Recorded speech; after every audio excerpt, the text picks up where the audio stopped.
doggy.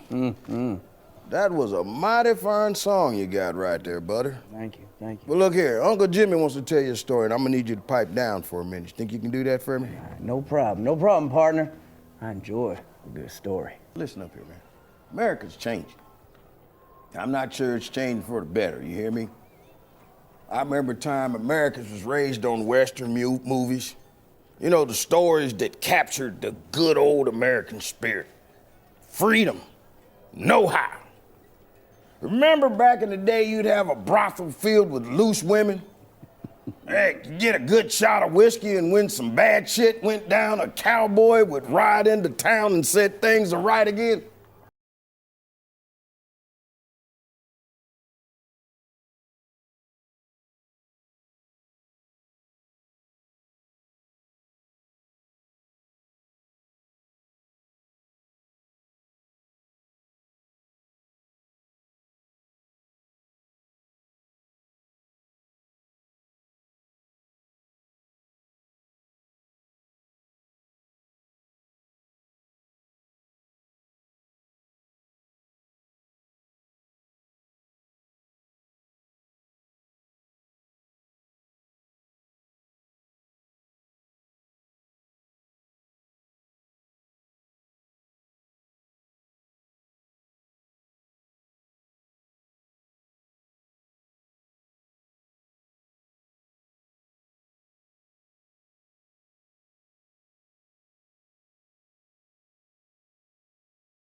Yeah, Jason, he sure is fat.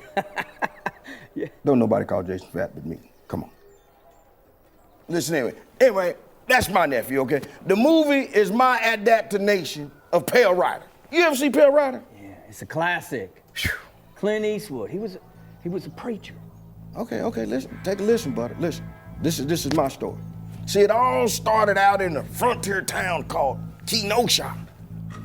There was this mean cuss by the name of Blake. Man, he'd been in and out of trouble for years. And then this varmint went and beat up a woman. He sexually assaulted her, and the judge finally issued a warrant for his arrest.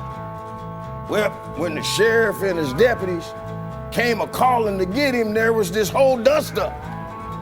And man, just about everybody in town, they had a different story about how it went down, but the long and the short of it is, Blake wasn't about to surrender quietly to the sheriff, okay? Well, and he was trying to escape, and he jumped in his wagon, but the wagon had kids in the back of it. And also, up under the saddle of the mare, he had a knife. Well, when Blake went for that knife, all he heard, pop, pop, pop. Sheriff and the deputies put old Blake down. Now that sumbitch Blake didn't die, mind you. Now he darn sure was crippled for life. But let me tell you something, Blake ran with some powerful outlaws. They went by the name of the BLM gang. They got that name BLM because they burned, looted, and murdered all across the West. And the BLM gang, well, they thought that the sheriff and his deputies were wrong, and they thought that they shouldn't have shot Blake, so they did what gangs did back in the Old West. They started terrorizing the whole town to get revenge on the sheriff by burning, looting, and destroying property. And the mayor and the governor was scared out of their minds. They went through the sheriff, the deputies, and in the time, little old Kenosha's greatest need, well, the law skipped town with their tails between their legs. So the BLM reign of terror got worse.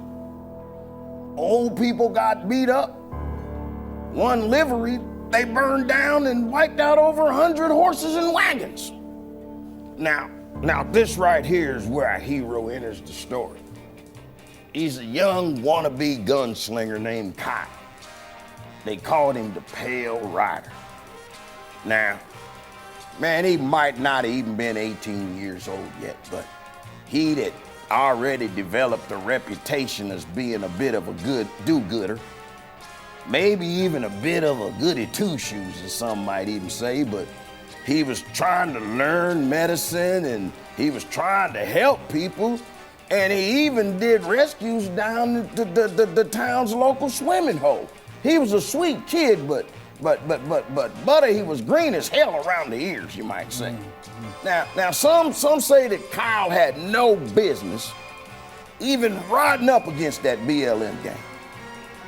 But there was another livery asking for help just down the street from the other one, as a matter of fact, that had just been torched. Well, when the sun fell, another night of BLM burning and looting, it commenced. Well, the pale rider grabbed his gun and stood out in front of that livery like a natural-born man. This one BLM member, name was Rosenbaum, nasty varmint, child molester. He came at Pale Rider first, tried to take Kyle's gun from him. Next thing you know, all you hear, bap, bap, bap. Young Kyle stood his ground. Rosenbaum went down, hit him right between the eyes. Well, now, old Kyle was in for it then. The whole BLM gang was charging at him, chasing him down the street. He's surrounded. He's taking blows one after another. One BLM guy even jump-kicked Kyle. Pow! Son of a bitch guy named Hubert. Now, he was a domestic abuser.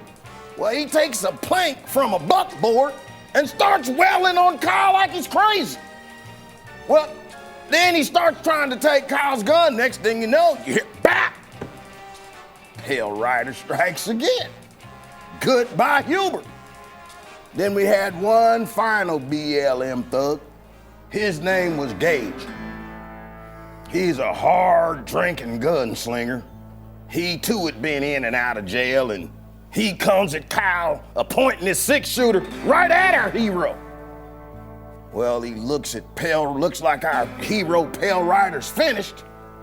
And somehow or another, old Kyle gets the drop on Gage. Next thing you know, bang! Down goes Gage! Down goes Gage! The final outlaw. The Pale Rider then saddled up his horse, rode out of town. He went and turned himself in to the next marshal in the next town. You know, some people blamed him for crossing state lines, but when he went to trial, the jury set him free. Peace was restored to Kenosha. What you think about that there, Butter? It makes me think of a little song. The Pale Rider rode into town. Good folks were in peril and buildings burned down. Armed with his honor and the Patriot's creed, he stared down the barrel and defended the streets. Some called him an outlaw, some called him a shame, some called him a hero as they hauled Kyle away. That's beautiful, buddy. Just beautiful.